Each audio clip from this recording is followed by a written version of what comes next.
Hey, YouTube. So, don't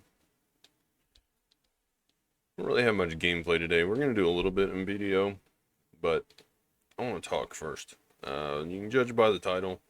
I am on the fence about Throne and Liberty. Uh, Basically, this video is inquiring. I want to know what you all think about it. So, Throne and Liberty scares me, um, for a couple of reasons. My wife thinks that I should day one live stream no life it for views and to get more subscribers, but I don't believe so. I don't want to fall into that category with the content locust. I don't want to be speed running the game to compete with people. um I don't enjoy that. If I play a new game, I want to experience it. I want to take my time, and I want to actually play the game to play the game, not just to speed run through content for content. And that I struggle with this damn thing every single day, every single time. That means that I have a choice. I either do a full free to play series on it and start when it full launches, or I day one it, or I just don't play it at all. Um, I kind of want other people's opinions on it. You guys want to see it? I mean, I don't want to compete with the top end. I know it's a PvP only game, but the game it scares me because I've looked at some of the gameplay. I've tried to avoid mostly looking things up, but it's hard to do this day and time. There's so much out there everywhere. So I know that there's no mounts. You transform into animals. That puts me off. I don't like that. I like my MMOs to my mmorpgs are more fantasy based. I like to have mounts. I like horses. Doesn't necessarily have to be horses. Just I like all kinds of mounts. Dragons, dinosaurs, just whatever. But I like to have a good mount. I don't want to transform into some weird animal. That's weird to me. Um, the dual weapon system kind of puts me off. It's I just don't like it. Um, Weapon swapping is, I mean, I can see where the combat is and how it works, but it's just not a thing for me. I don't like it that much. The combat looks pretty slow. I'm not a big fan of hybrid. Either give me tab target, which I like tab target combat, or give me BDO combat. I don't like the in between. I have a hard enough time playing Guild Wars 2 with that style of combat. It just feels kind of clunky because of how things work. And there are arguments for it either way, but that's my opinion. I don't like the hybrid. Um, Now that stuff being said, those are my kind of grievances. I have one other big grievance with it that actually scares me, and I'll get to that in a bit. But I want to switch to BDO cam here for a minute, and then I'll get back to Throne and Liberty. I've been testing out Teddy Twilight's fishing guide, making billions of silver. So I'm out here in the middle of nowhere. So, hey, look, I caught an 8 million fish. So I spent about 24 hours fishing out of Arahaza over here, and then I came over here and started fishing out of the sea, so I just went east until I hit the wall. You can see the map right up here. It just cuts off. I'm at the edge of the world. But we're going to sail back. And I will say that fishing at Arahaza for about 24 hours, not quite. I made about 100 mil just off goldfish. So all this stuff, all in the fish tank that I got, plus up to here, where this ticket is, was from fishing the last 24 hours at Arahaza. The rest, I reset my fishing. It's been going for a couple of hours. Everything after this ticket here is from out here in the sea. So it's important to note that Arahaza, the guide, he did a video on it. The guide says if you don't have a boat, you can fish in Arahaza. You don't make near the money that he shows off if you're just fishing in Arahaza. I tested it. It sucks. About 100 mil per day. You really need fairly decent fishing mastery to get the prize fish, and you got to get these best in slot ones. I don't know, the golden ones. You need these orange fish. Gotta have it.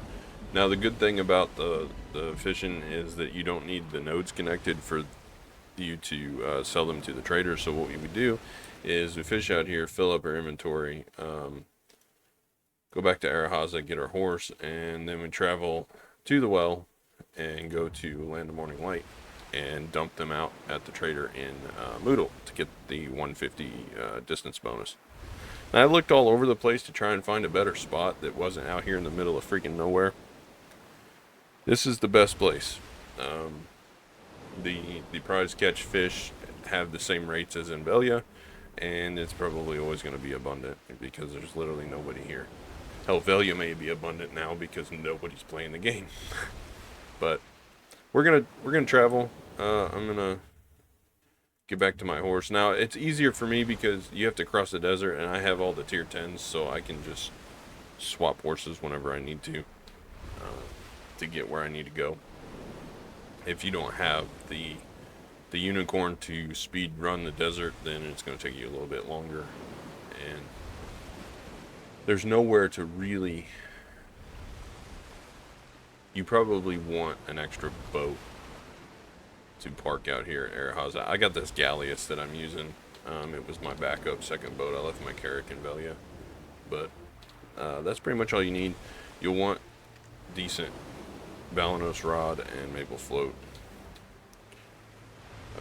and then as high of fishing clothes as you can get, and as high of Manos accessories as you can get. You want as much mastery. I'm running this artifact, Nibbles, and I'm running all mastery crystals instead of experience crystals. And I will be doing the same when I turn them into trading. I'm not going to swap her. I may swap my mastery fish clothes off to the trader clothes that I have, the +3s, just for a little bit of extra experience. But I'm not going to full buff or anything. The experience is not enough to warrant that for me, I don't think. And I can just disembark here. I don't have to worry about going any further. We'll check it in to the wharf just because. Hop on the horsey. No, there's nothing in the way. Let me go. You can go out to like here somewhere. Now, if you have a compass, you can just auto route all the way to where you need to go. I don't have the permanent compass. I have not grinded that enough. Also, I finally got myself to 99% on the AFK training dummies. So eventually I will hit 64 from fishing. But until Pearl Abyss turns things around and makes some decent changes, I'm AFK stuff. I'm not grinding. I'm not really playing much. I'm pretty much AFK. I've been putting time into Guild Wars 2. I still really enjoy Path of Exile. I just don't have time to record it today, so It's on hold for a little bit while I swap back and forth. And I wanted to address the Throne and Liberty stuff before the game drops here in like 2 days or whatever. Yeah, it drops on the 26th, early access. So, back while this is auto routing itself to where it needs to go, back to the Throne and Liberty topic. Not to get sidetracked or anything by what I wanted to relay here about the fishing stuff, but early access versus not. You get 5 days early access. The game drops on October 1st. It doesn't look like a bad game, but it is riddled with pay to win, and people are coping hard and saying, well, it's not that bad of pay to win. It's not that bad. It's still pay to win. And why does that worry me? Because of the companies that build it and the ones that are publishing it. That's why. Lost Ark was an absolute mess. NCSoft is known for being an absolute mess. And I don't know if it's worth investing any money into it until we see how it goes. Because they do this every time. And then a year or two later, the other shoe drops and the game dies because nobody wants to deal with the constant microtransactions. I have a cat in my curtain.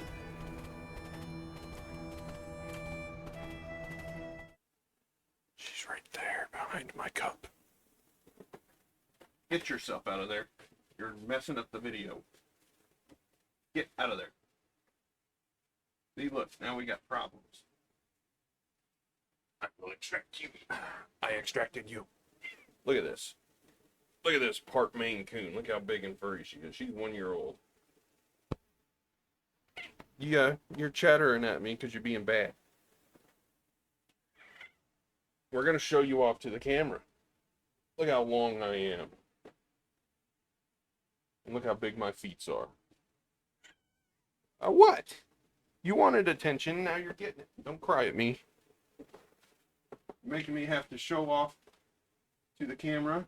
You're making me have to fix the curtain because you're being bad. Now, back to BDO. Or back to bad screen. Alright. We need to go straight east. And back to talking about Throne and Liberty and NCSoft and Amazon Game Studio. And Throne and Liberty in general. So, I've said my grievances. Now I want to talk about things that I see in Throne and Liberty from the small amounts of content that I've looked up. Talked about the combat. The combat looks freaking just... I don't know, it doesn't look bad, but it looks like sluggish. There she is up there. It looks sluggish. So when I first saw Throne and Liberty, I saw the menus and I saw how just the general feel of it, immediately I got hit with this flashback nostalgia of playing Terra. The Exiled Realm of Arborea. The older one. So, it looks very similar. The menus look very similar. Even down to the little question marks or whatever. And the character models look very similar. That's not a bad thing. I really liked Terra. It just reminds me of it. But Terra was run into the ground by microtransactions. It started out as pay-to-play, went free-to-play, and then got ran into the ground.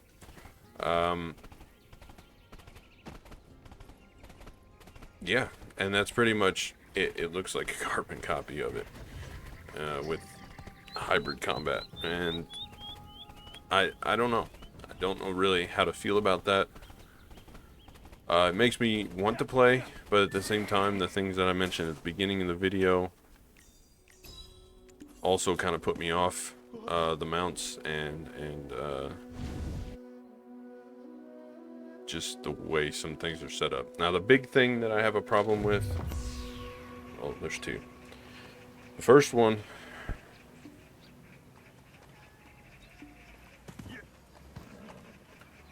let me tell a story. So, I've mentioned before that I played for Second World by Perfect World International, or Perfect World Entertainment. They had another game called Perfect World International. The This game was set up very similar to the system that Throne and Liberty is implementing. So you had an auction house, and you had player-to-player trading, and those two things were dictated by gold. In Throne and Liberty's case, it's Lucent. So that is the currency that you use to do interchanges between characters, other players, and in Throne and Liberty's case, the cash shop. Well, with how Forsaken World was set up, you had leaves that you spent in the cash shop. Well, you could sell these leaves through an agent, and people could pay gold for them. The only way to get gold was from selling things to other players through the auction house or personal shops, or there was a Midas Touch quest where you would get a statue and run the quest, turn the statue in, and it would give you like a couple of gold. The only way to get these statues was to buy them from the cash shop. Very pay to win setup. But as a free to play player, you could buy these statues from other players, run the quest to double your money, and over time you could farm gold, and you could sell items through the auction house to other players and farm gold. So it is the exact same system. There was a once a week quest that would give you like 1 or 2 gold as well. So, you know, there were avenues in the game to get them. It just took a very long time. Throne and Liberty is doing the same thing. The only difference is there is not a middleman agent. The currency for the cash shop is the same as the trading from player to player. So the problem I have with this is Forsaken World died because of microtransactions. It is the exact same, and I think that that's going to be an issue down the road. I think the game will be good for a while, but I think it's going to be... I think people are disillusioned because I think they're a little bit delusional, saying, oh, well, you free-to-play players can catch up. I don't think that's ever going to happen because I've experienced this before. The other half of the...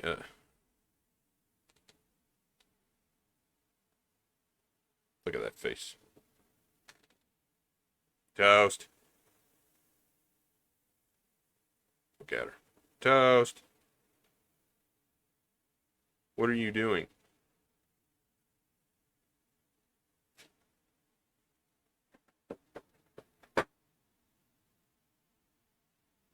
Better stop it.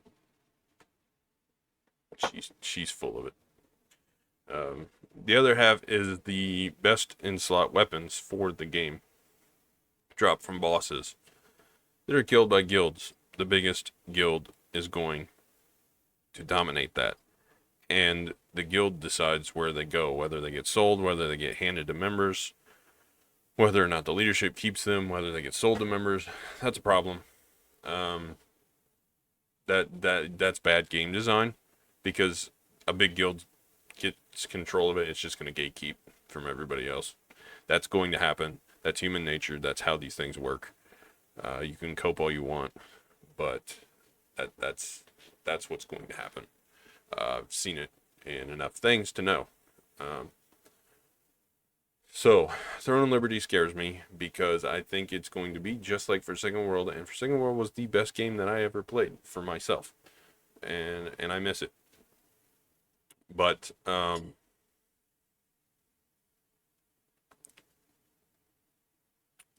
it crashed hard, and I think it will too. I think Throne and Liberty will too, unfortunately, because I think it'll go down the same road. Toast. Get out. Get. You want me to get you? Yeah, bad kitty.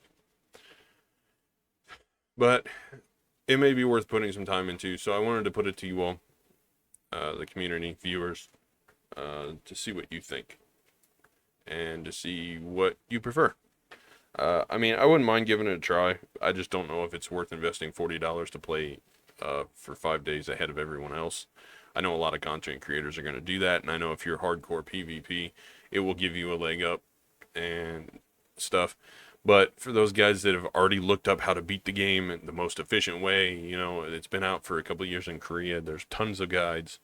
And for somebody to day one know exactly everything to do to min-max most efficient, that's not fun for me. I want to experience the game, so I don't think I'm going to get into that race of running through the content as fast as I can and being at the top. It's exhausting. And I've got stuff I have to be gone for and do, so I can't put in 4 days of no-lifing to compete with these guys that can. And I think that just makes the game unenjoyable. So I'm not going to do that. But if you want to see content on it, I will play it. Now, back to Black Desert and how much silver I make from these fishies. Actually, let's empty our inventory. Good wares. You must have lots of luggage to store after crossing the sea. My measly 84 million out of my pocket. Okay, let's dump these fish. It should be somewhere around a couple $100 million. I don't get off my screen. So you get 11 mil for the cheap fish, the cheap golden, or the orange fish, or rare fish, whatever you want to call it, and 21 mil for the blue stars. The blue stars are where it's at, and that's with the 150 distance bonus. You can see right here, distance bonus maxes at 150. They're at Airhausa, but you don't need, for fish, you don't need the node connected. Where your mastery comes in at trading, or your trading level, you get more of a bargain bonus when you're higher. So 15 million, 15.5 for the yellow Corvina. Their base is 4 million, and then for the blue stars, base is 8, and you get 30 million. So for every one of those, you get quite a bit of silver. Now the porcupine fish, you are 400 base, and you end up with 1.6, and the tile fish are 600,000 base, and you end up with 1.9 million. So it's not bad. 254 million for 24 hours fishing. That's not bad at all. And I was at like 68% on trading XP. I got 0.14.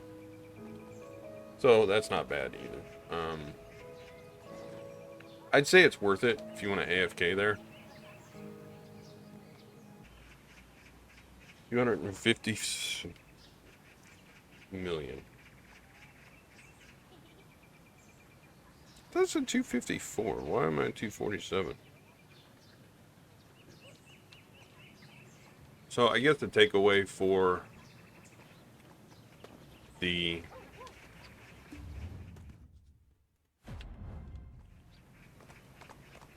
fishing thing is that you want to be fishing in the Valencia Sea, and there's several layers to Valencia Sea, so you want to just go up by the bordering island, the Hakoven Island, like in Teddy's video up here. You need to be up here. It's part of it, but I don't really care. I just go straight east of Airhausa until I hit the world border. And again, if you don't have a compass, then it's just a little bit more tedious, but if you got the tier 10 unicorn, it's very easy. So I'll let that outer route, and I'll finish my thought about Throne of Liberty and then end this off. I wanted to find ways in Black Desert to make silver AFK because I'm pulling back from it. I'm not quitting, but until Pearl Abyss turn things around, I'm kind of just doing bare minimum. There aren't really any goals that I have currently. And the other reason for making silver, or having methods of making silver that are market independent and player independent. I don't rely on somebody buying my stuff. It means I don't need a value pack, and my value pack is slowly ticking down, and I'm not buying another one. And I haven't had a pre-order in for one for a long time, because there's just thousands of pre-orders, and they didn't fill, so I removed it and used the silver for something else.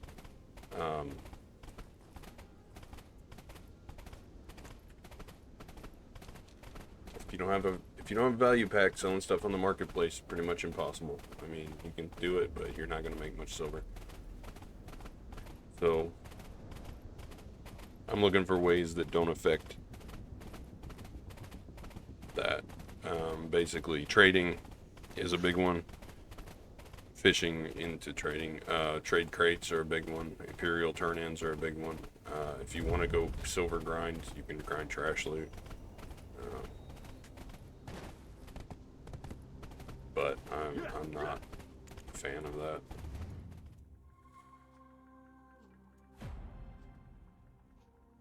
Pretty sure that's the wharf manager. But yeah, I'm testing these out, and I'm glad he put that video out a few days ago, because it reminded me how much money I used to make fishing, and I also am going to be leveling up trading. So we'll slowly hit that guru trading, and then it'll go up. So every time you hit a new tier, you get more out of your bargain bonus. And I think guru is the cutoff. It may be like, it may go, the benefits may go all the way to guru 50. I can't remember. It's been a while since I've done that. But for now, this is where I'm AFKing at, and this is what I'm going to do with my BDO time. Set it up. Manage the fishing. I still need, usually I will do my farms before I clear, but I wanted to do this on video so you can just get an idea.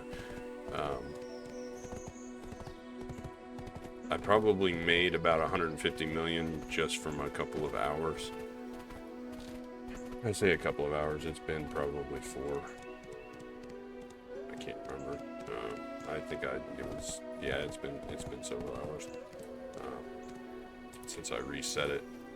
But the orange fish are the ones that really matter. Is stunning for a start.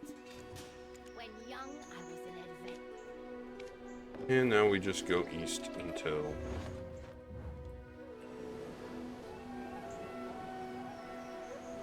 we hit the border over here. And that's what we do. Now, my last thought on Throne of Liberty. I guess I'm just curious what you all want to see.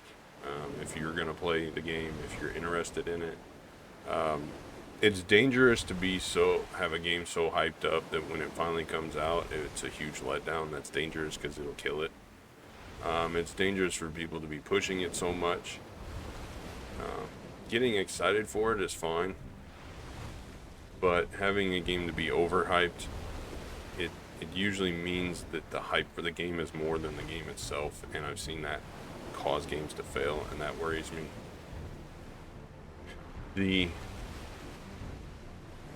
The best weapons dropping from bosses that are going to be controlled by guilds also worries me. It means you probably, unless you just are sucking up to one of the guild masters for the big guilds that controls the weapons, you're never going to get one. And if you do, it'll be way past the time that it's useful, and there will be new ones out. The other thing is you can't hand old weapons down. I'm pretty sure they're account bound once you get them, from what I've read and what I've seen. So that means once you get one and somebody upgrades to a new one, they can't just pass it on. So that's kind of crappy. But if you're just casually playing it for PvE and then maybe sometimes PvP, it is a PvP centric game. The whole idea is to have huge siege guild warfare and have big guild alliances between guilds to fight over territories and stuff. from what I've read. I mean, obviously the game isn't out yet over here in the West, so I don't 100% know how it is, unless you follow the Korean content creators over there that play it. I know Cannon's done a lot of videos and he has a lot of opinions. Mine differ from him because all of the things that he ticked off as being pay to win, I see as a potential problem. Games have to make money, but I think there's other ways of going about it. People are quick to throw Guild Wars 2 under the bus because you can pretty much buy any gear in the game with real money by exchanging real money or crystals for gold and then buying it that way. But you see, the thing is, there isn't really open world PvP, and the gear doesn't matter because the world versus world is all separate from that. So the gear that you farm in the game or that you can buy in the game doesn't really affect the world versus world. So is it really pay to win? Not really. Maybe, but. And then the other coping mechanism people have is, well, it's rock, paper, scissors, so somebody could be overpowered and pay a lot of money and have the best stuff and outgear you, but that's only one person, and since it's group-based combat, they're not going to be able to sway as much, you know, and just because they can pay to get certain stats, they're not going to be able to get all the stats. So like somebody has a bunch of evasion, they're not going to necessarily going to have magical evasion, so mages can counter them. And, you know, that's another argument that it's still pay to win, but playing it casually won't be a problem, I don't think. It's just when in-game PvP starts setting in, I think we're going to see a different tune out of some people, and that kind of worries me because I have seen games fail before due to this problem. But I'm on the fence about it. I don't know. The best option is probably download it and play on launch on October 1st instead of paying for early access. That way you have nothing invested, and if it flops, then you're fine. And if it doesn't flop, then cool, we got another great game. That being said, I want to touch on something else. Another big creator, Blue Squadron. Most of you all probably know him. He put out a video today, actually, playing Guild Wars 2. And it's funny because like a lot of the BDO content creators are jumping ship and playing Guild Wars 2. And I have been. I've almost got my Elementalist fixed. I hate Weaver.